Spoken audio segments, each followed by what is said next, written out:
Namaku Amar. Hari ini aku dalam perjalanan pulang dari Sabah. Aku seorang anak yatim, dibesarkan seorang ibu yang tidak berada. Namun begitu kami tetap bahagia. Segalanya bermula dari Sekolah Kebangsaan Seri Impian. Masih segar di ingatanku ketika hari pertama aku berada di Sekolah Kebangsaan Seri Impian. Syukur pada Allah, dihadirkan guru-guru yang baik yang selalu membantu aku menyalakan harapan di saat hidup aku susah. Cukup. Dah petik ya, sama-sama. Dah tu. Salam tu. Ambil. Kan kata saya bayar hujung tadi. Okey, apa tak boleh bayar? Sebab ada hamba Allah yang tolong bayarkan bagi pihak anak puan. Ya, rezeki puan lah, rezeki puan. Sebab ada pihak yang tolong bayar. Ya, alhamdulillah. Hamba Allah.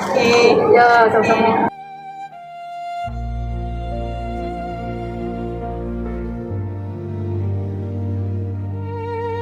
Kadang-kadang satu kebaikan kecil boleh menyelamatkan hati yang paling sunyi.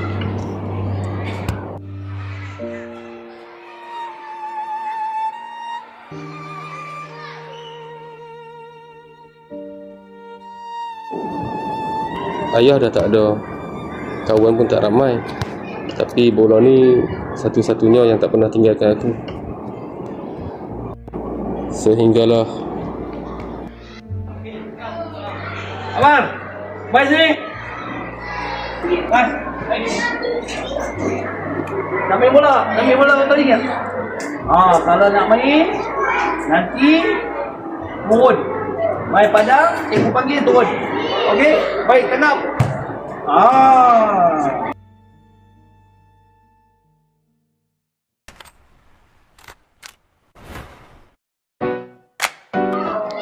Yeah.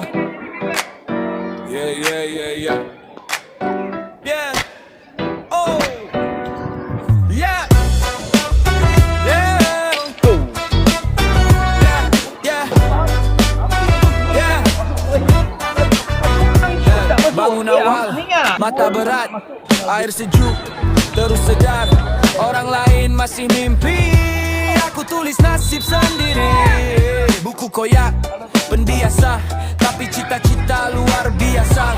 Jatuh 1000 kali, aku bangkit, basuh luka, sambung balik. Aku rajin, aku gini, aku menang. Jatuh tapi terus jalan.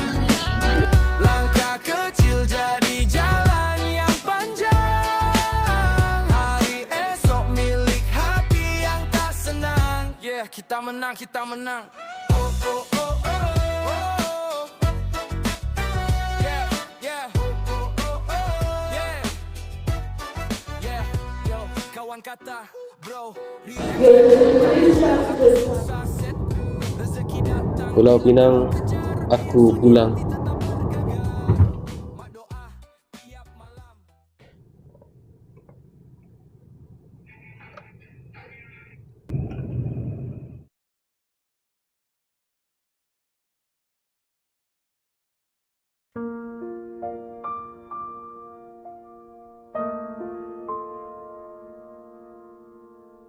Di sinilah aku belajar erti kehidupan.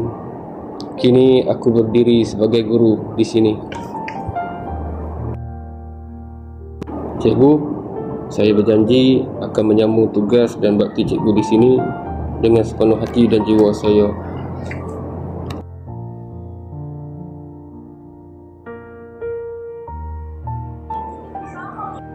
Bukan seorang, tapi dengan